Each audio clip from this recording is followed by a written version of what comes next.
Morning everyone, आपका हमारे exam BCA channel में स्वागत है।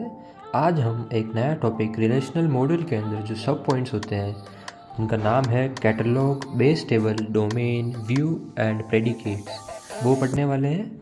तो चलो शुरू करते हैं।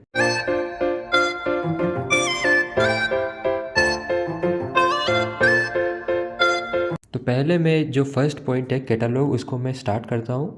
तो मैं एक बार रीड कर दूँ इनको। तो catalogue is a special set of table managed by the DBMS that stores the metadata or data about the data of the database.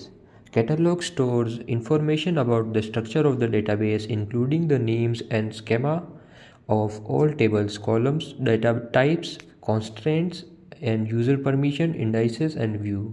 Catalog is crucial for the DBMS to function as it uses the catalog to process queries, enforce integrity, constraints and security. तो catalogue जो है वो एक special set of tables है जो कि store करती है डेटा अबाउट द डेटाबेस, मतलब डेटाबेस की वो इन्फॉर्मेशन स्टोर करती है कि वो कितने लेंथ का है, कितनी साइज़ है, वो कहाँ स्टोर्ड है, उसके अंदर क्या क्या रिलेशन है, कितने एट्रीब्यूट है, क्या कॉलम्स है, क्या क्या की उनमें लग रखी है, उनमें ये सब जो चीज़ें हैं वो कैटलॉग के अंदर आती है। कैटलॉग, ये देखिए इसका जो सेकंड पॉइंट मैंने दे रखा है कैटलॉग स्टोर्स करके, तो उसमें ये सभी दे रखा है कि वो इन्फॉर्मेशन जो है स्टोर करता है about the structure of database, including the name. Means name जो होता है जो रिलेशनल डेटाबेस का, वो रिलेशन कहलाता है। रिलेशन अगर आप वर्ड सुनेंगे ना कहीं भी, तो इसका मतलब सीधा यही है कि वो रिलेशनल जो डेटाबेस है उसका जो नेम है ना ऊपर, जैसे स्टूडेंट है तो वही रिलेशन हो गया।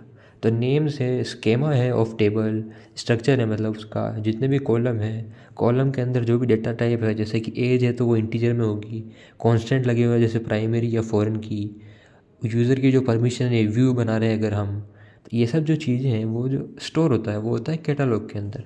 तो कैटलॉग का काम आता है, कैटलॉग जो है वो DBMS इस्तेमाल करता है जब भी हम कोई क्वेरी करते हैं ना, मतलब क्वेरी अगर कमांड के थ्रू हमने दी है तो वो DBMS जो प्रोसेस करेगा उसको, तो कैटलॉग के साथ ही उसको वो प्रोसेस करेगा। तो जैसे ही यूज़र कमांड करेगा कोई क्वेरी, तो DBMS क्वेरी को प्रोसेस करेगा विद कैटलॉग के अंदर जो भी वो डिटेल्स दे रखी है, जैसे कि जो कॉन्स्टेंट्स है कि भाई प्राइमरी की लगी हुई है, उन सबको मेंटेन करते हुए वो क्वेरी को प्रोसेस करेगा। ये कैटलॉग जो है वो DBMS को इस प्रकार से मदद करता है। चलो अब हम बेस टेबल देख लेते हैं। तो base tables are the fundamental physical tables where the actual data of the database is permanently stored. Nature, they are the relations defined in the database schema. Storage, they contain the actual tuples of the database. Persistence, इसका एक point है, the data in base table is persistent. It remains until explicitly deleted or updated. Base table क्या होता है? Base table एक मतलब एक physical table है। फिजिकल टेबल मतलब वही मेन टेबल जिसमें आप इनपुट कर रहे हैं, तो उसमें वो एक्चुअली जो डाटा है वो स्टोर हो रहा है। इसका ये सीधा मतलब है। एक्चुअली डाटा स्टोर हो रहा है, को क्या मतलब है कि वो स्टोरेज में स्पेस ले रहा है। तो जो भी टेबल है जिसके अंदर आप डेटा डाल रहे हैं और वो स्टोरेज ले रही है, तो वो एक बेस टेबल कहलाएगी। इसकी एक फीचर है परसिस्टेंट। परसिस्टेंट का मतलब आप सीधा जानते हैं कि जो भी चीज़ जो भी कंसिस्टेंट रहती है उसी को एक तरीके से हम परसिस्टेंट कहते हैं। तो इसको आप इस तरह याद रख सकते हैं। तो परसिस्टेंट का मतलब ये है कि जो भी डेटा उसमें है वो रिलायबल है, मतलब कि वो जब तक चेंज नहीं होगा या फिर अपडेट नहीं होगा जब तक आप खुद उसे किसी भी प्रकार से मॉडिफाई नहीं कर दें। तो ये इसका एक फीचर है जो कि है परसिस्टेंस। आपको एग्जाम में लिखना है, इसे याद रखें। तो चलो अब हम थर्ड पॉइंट देखते हैं जो कि है view. It is a virtual table whose content is derived from the data of one or more base table. It does not store data physically. It is a virtual relation defined by a query. When a view is queried, the DBMS executes the underlying query to retrieve the current data from the database table. Purpose, इसका क्या क्या purpose है? तो security है, simplification है, consistency है। तो जो व्यू है वो है एक सबसेट ऑफ डाटा, मतलब एक जितने भी एक से ज़्यादा अगर बेस टेबल है उनमें से कुछ पर्टिकुलर डाटा निकाल के एक अलग से एक सेपरेट टेबल में उनको डाल दिया है एज उनको रिकॉर्ड की फॉर्मेट में, मतलब लिस्ट ऑफ रिकॉर्ड्स जो है वो अलग अलग बेस टेबल से लिए हुए हैं। तो वो क्या है? एक व्यू है। क्या है वो? सबसेट ऑफ डाटा है। एक अलग से एक सेपरेट टेबल बना दी गई है जिसमें रिकॉर्ड्स डाले गए हैं और वो रिकॉर्ड्स अलग अलग बेस टेबल से लिए गए एक पर्टिकुलर क्राइटेरिया के थ्रू। यही व्यू है। व्यू हम कैसे बनाते हैं? तो एक सेलेक्ट स्टेटमेंट होती है या फिर इसमें भी देखो पार्ट होता है, जैसे DDL है, डेटा डेफिनेशन लैंग्वेज है, तो उसमें हम क्या करते हैं, स्ट्रक्चर बनाते हैं। तो इसके अंदर हम अगर DDL कमांड के थ्रू अगर हम व्यू बनाना चाहते हैं तो हम बनाएंगे क्रिएट व्यू करके, एक क्रिएट व्यू स्टेटमेंट होती है उसके थ्रू। आप एग्जाम में लिखिएगा, ये बहुत इंपॉर्टेंट है। और DML जो डेटा मैनिपुलेशन लैंग्वेज कहलाता है, उसके अंदर हम व्यू जो है क्रिएट करते हैं थ्रू सेलेक्ट स्टेटमेंट। याद रखिएगा आप, ये बहुत इंपॉर्टेंट पॉइंट है। और इसमें जो व्यू में जो डेटा रिकॉर्ड जो है वो टेबल के थ्रू जो प्रेजेंट किए जा रहे हैं वो स्टोरेज नहीं लेते हैं, मीन्स उसकी एक्चुअल मेमोरी में कोई स्टोरेज नहीं है, मतलब SSD में या कोई भी स्टोरेज डिवाइस है ना, उनमें कोई भी स्टोरेज नहीं लेता है ये। तो पर्पज़ क्या है इसका, ये एक सिक्योरिटी रखता है। मीन समझ लो बैंक अकाउंट की टेबल है, बैंक अकाउंट, तो बैंक अकाउंट में क्या क्या होगा, जैसे कस्टमर ID होगा, नेम होगा, और उसने कितना लोन लिया है, चलो ठीक है। तो अपन ये समझ लो कि किसी यूज़र को ये दिखाना चाहते हैं, तो हम चाहते हैं सिर्फ कि उसकी जो कस्टमर ID है और जो नाम है वही दिखे, उसने कितना लोन लिया है वो ना दिखे। तो ये क्या है, एक सिक्योरिटी है कि भाई बैंकर जो है वो ये नहीं दिखाना चाहते कि कितना उसने फाइनेंस लिया हुआ है। तो ये सिक्योरिटी है। ये सिंप्लीफिकेशन भी है, सेकेंड पॉइंट है इसका। सिंप्लीफिकेशन कैसे है, जैसे किसी टेबल्स में, एक दो टेबल्स में प्राइमरी की लगी हुई है, जॉइंस लगे हुए हैं, जॉइंस भी हम आगे पढ़ाएंगे आपको, जॉइंस लगे हुए हैं। तो ये क्या कर रहा है, दोनों टेबल्स को कॉम्प्लेक्स बना रहा है। पर उनमें से अगर हम एक पर्टिकुलर जो रिकॉर्ड है जो कि यूजर के लिए फेवरेबल है वो ही सिर्फ शो कर रहे हैं हम उसको, अगर तो ये क्या है, एक सिंप्लीफाइड वे में शो कर रहे हैं। तो ये सेकंड पॉइंट पे हो गया आपका, जो कि है सिंप्लीफिकेशन। थर्ड पॉइंट है कंसिस्टेंसी। कंसिस्टेंसी कैसे है, तो अगर हम मेन जो टेबल है, कौन सी टेबल की क्या मैंने आपको एक पॉइंट पढ़ाया था पहले, जो कि है बेस टेबल, अगर उसमें कोई चेंज कर रहे हैं और वो चेंज करने से पहले हमने एक व्यू बना दिया है, तो वो व्यू जो है वो कंसिस्टेंट रहेगा, वो भी, तो जो वो व्यू है वो कंसिस्टेंट रहेगा इवन अगर बेस टेबल में चेंज कर दिए। तो चलो अब हम फोर्थ पॉइंट देख लेते हैं, जो कि है domain. A domain is the set of all possible valid and atomic value that an attribute can take. It is essentially defines the data type and acceptable range for a column. इसका एक feature है जो कि है atomicity. Value within a domain must be atomic.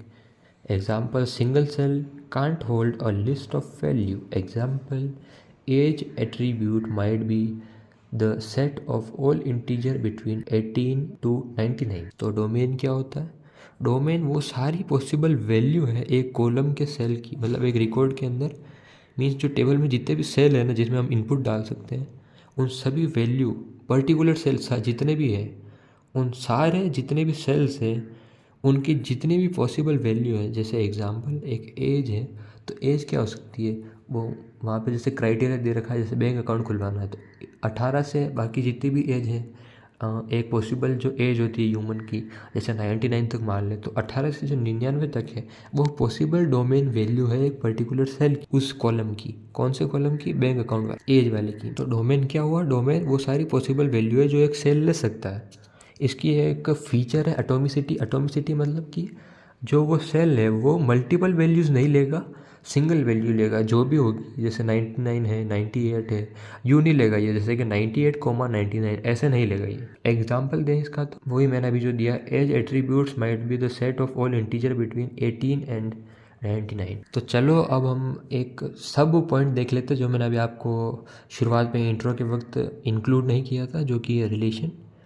तो it is the formal name for a table in a relational model.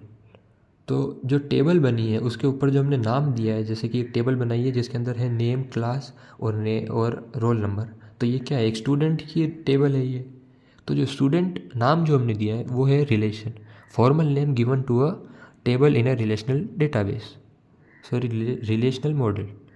तो relation जो है वो भी बहुत सारे टाइप के होते हैं, जैसे कि 3 टाइप मैं आपको बता देता हूँ। जो जनरल है वो कि है बेस रिलेशन, वही मैंने बेस टेबल की जो बात की वही हो गया।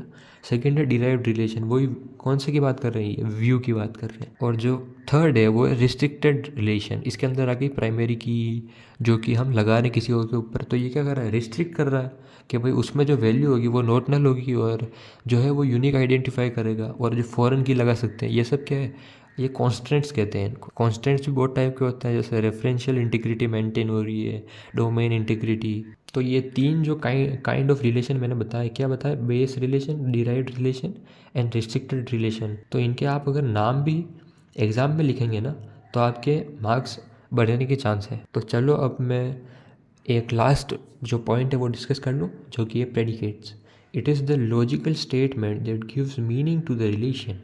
It is an assertion or property that determines which tuple belong to the relation. A predicate is an n-place formula that become true or false when value are substituted for the x1. The attributes of a relation serve as variable in the corresponding predicate. Example, for the customer relation with schema customer, id in bracket दे रखा है ये, तो bracket में id comma name comma city bracket close.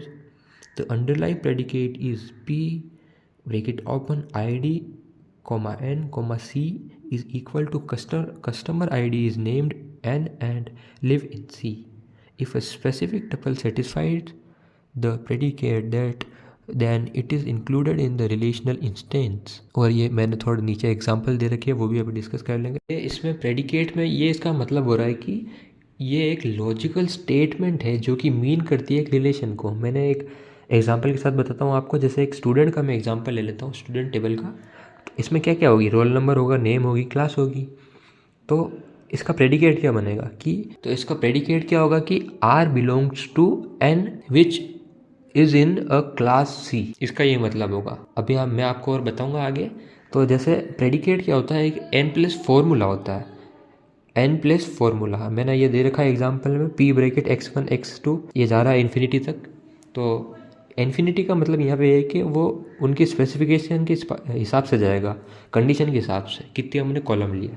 तो that become true और false when value are substituted for the x1. तो हम x की जगह अगर हम कॉलम की जो फील्ड्स है उनके नेम ले लें अगर हम प्रेडिकेट के अंदर x1 x2 की जगह, तो ये एक प्रेडिकेट बन जाएगा. नीचे एग्जांपल दे रखा है जैसे कि p id n c. ये क्या बताना चाह रहा है कि जो कस्टमर id है वो दी गई है एक नाम को जो लिव करता है इन सी मतलब वो हमने एक सिटी का नाम है, तो ऐसे हमने एक सिंबल ले लिया सी. तो ये प्रेडिकेट क्या काम करता है, ये जब हम इनपुट करेंगे ना, तो इनपुट करते वक्त वो जो इनपुट है वो वैलिड है कि नहीं ये वो चेक करेगा और उसको इंक्लूड करेगा रिलेशनल इंस्टेंस में.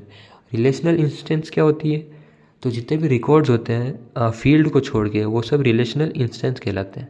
तो ये मैंने एक एग्जांपल भी दे रखा है नीचे कि पी ब्रैकेट में 101 कॉमा एलाइस कॉमा न्यूयॉर्क.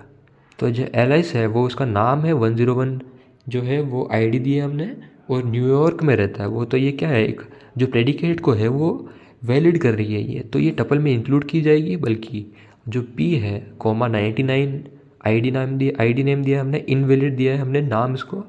और जो नाउ वेयर है वो कहीं भी जो है वो सिटी को डिनोट नहीं कर पा रहा है, तो ये क्या है, फॉल्स कर देगा प्रेडिकेट को. तो इस प्रकार से प्रेडिकेट वर्क करता है. इनपुट दिए, ये एक तरीके का फॉर्मेट है जो कि हमारे दिए गए इनपुट ट्रू होगा या नहीं उसको बताता है, और अगर वो ट्रू होगा तो इंक्लूड किया जाएगा रिलेशनल इंस्टेंस में, वरना इसे नहीं किया जाएगा. तो थैंक यू. आपका ये वीडियो कंप्लीट हुआ. Like and share.